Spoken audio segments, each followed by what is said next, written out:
Let's see what happens from Texas here.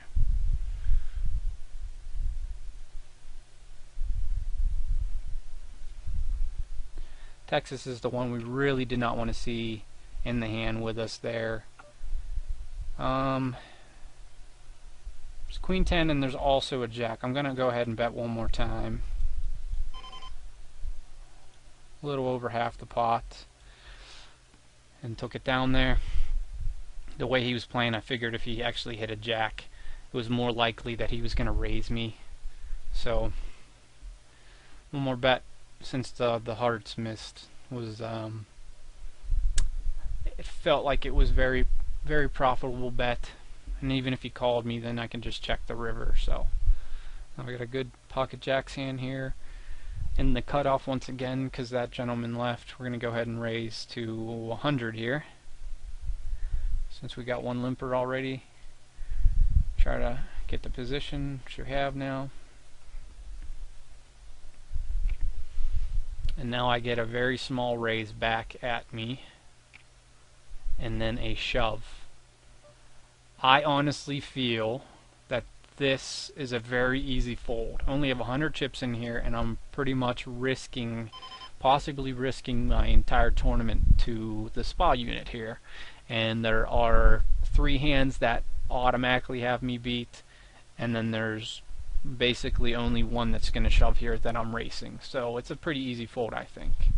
And we get auto called, and we have them both beat.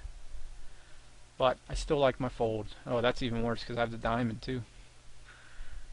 Yep, that's okay. We went raise and then a shove. If it was just me and spa unit, I was going to re-raise their back myself, but third party shoving there. But I guess I should have assumed. Now, I'm going to assume now that he's basically pushing any ace. So, it's unfortunate I missed out on that big of a pot, but now he's risking 1,200 chips with 7 high, so just goes to show he's pretty much a crazy person. But now he's an open-ended straight, but he missed. And my 4 spade was good, and the 6 was good, but basically we know he's just a very bad player in general, so.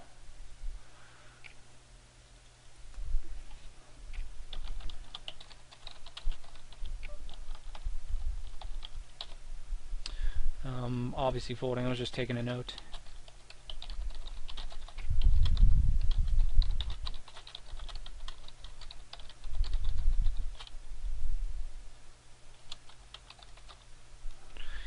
And he actually has a good hand for once, and he spikes the river. That's unfortunate that we got moved off of his table. He was pretty bad loose cannon, but the jack hand hurts to fold, but going all in versus 2 people with pocket jacks does not seem very profitable most of the time. But if I would have played with them longer, I would have definitely wouldn't even thought about it and just shoved my money in there. But what can you do? And we're still no limit.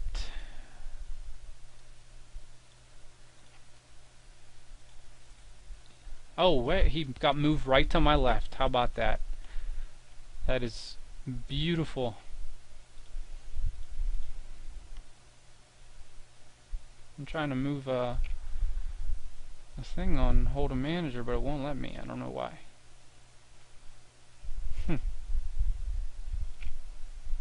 That's very odd.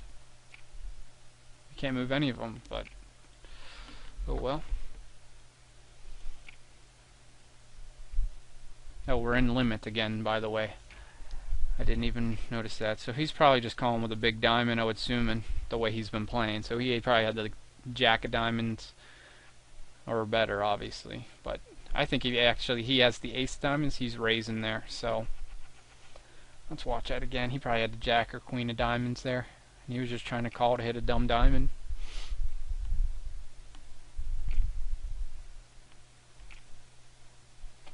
Raise from here.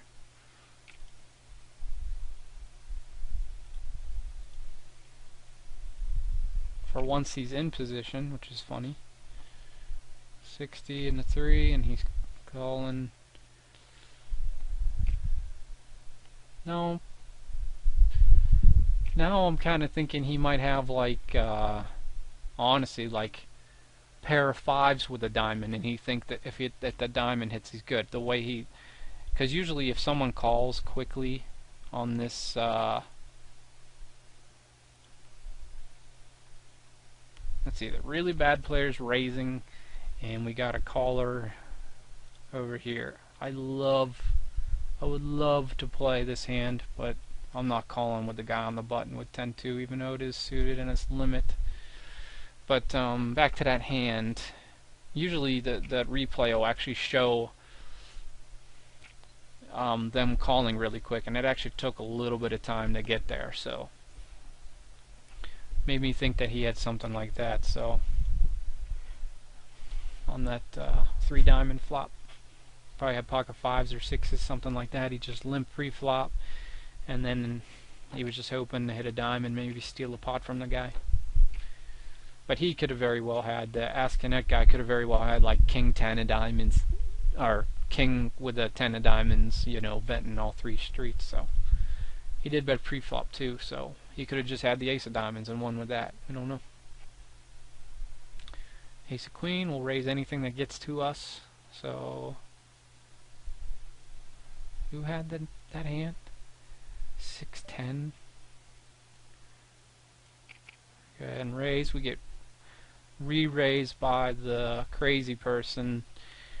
I'm just going to call because everyone's going to call anyway, and we do just have ace queen, so we'll try to just play the position. It's a good flop for us. We got 1 auto caller. We're going to go ahead and raise with our ace, and then see how many. That's a bad card for us. We are just going to call behind him and then call again and take it with the queen. So that was a bad card for us. Otherwise we'd be raising there automatically. So, but he basically played one of the worst aces and played it every single street, just really aggressive. So it was actually very fortunate for us that the turn card, because we couldn't get rid of anybody, that no one had a king there. So someone probably had either a queen jack or a jack 10 trying to hit that weird straight card for cheap, or someone had the flush draw and they just gave up on that 4 queen, let it go. Someone, oh, there wasn't a flush draw, I'm sorry. So maybe they both had something like, or maybe they had one of them had a weak ace too, and then the other one had like a jack 10 kind of hand. I don't see. Oh, that's another possibility. Maybe someone had a 7, but I doubt it. That was really a bad turn card for us, but luckily it went fold, so it made it easy just to check call both streets and then end up winning with the kicker. So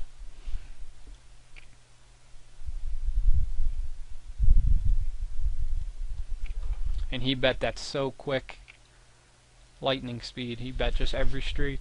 So I probably could have won a lot more off him there, because he's any pair. It feels like he's just going pretty crazy with it, but that's a good thing. That's why I'm very happy he's at my table. He got beat by a straight there, and he had my hold'em manager is not telling me. He had queen 6, so he had the 4th pair on the board, and he's raising again.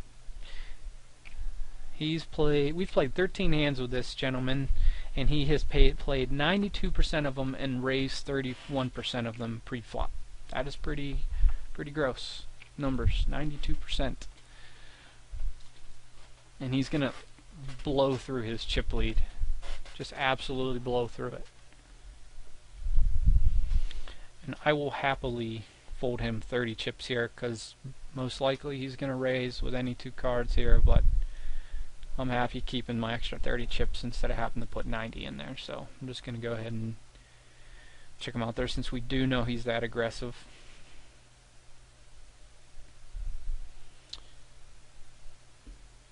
and this is only 15 hands with this gentleman who's thinking right now, but he has only played 7% and raised 7% of them. So he's only played one hand out of the 15, or two hands, and he's raised both of them.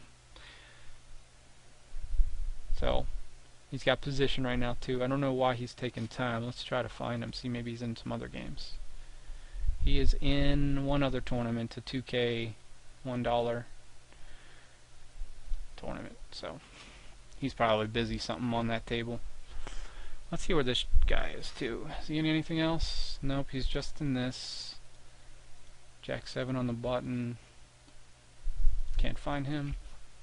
Let's get that out of my way. We're actually just going to fold. Once again, I don't want to play Jack 7 for 120 chips. If it was suited, maybe, since I'm in position.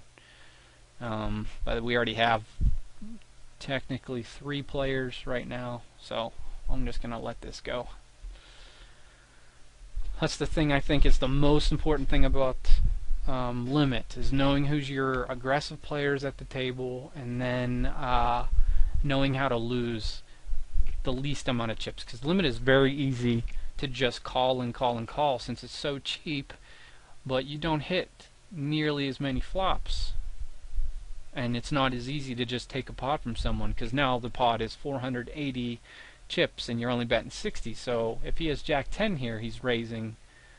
So I mean, can't wait to see. Now Jack 10's in play, which is, we got a full house. So he called with 4-9 suited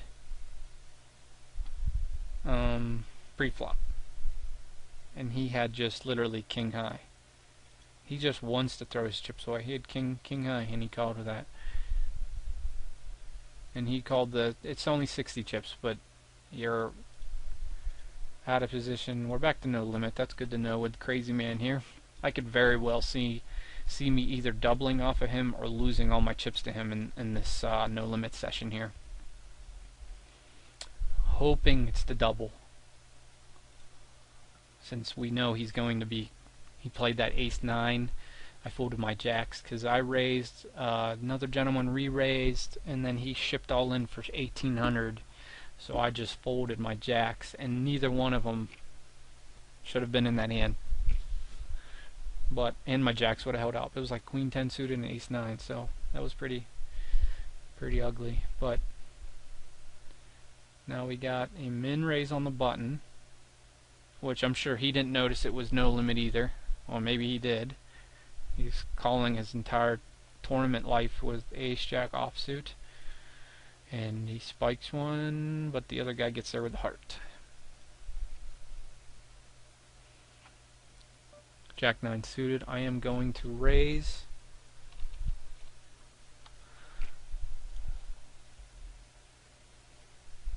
Let's see what our friend Jumilla does. He just min raises us, and that guy goes all in. I'm going to go ahead and just flat this. Wow, this is crazy. We're going to have 4 people into this flop. I'm in not a great position, and my hand is not very strong. So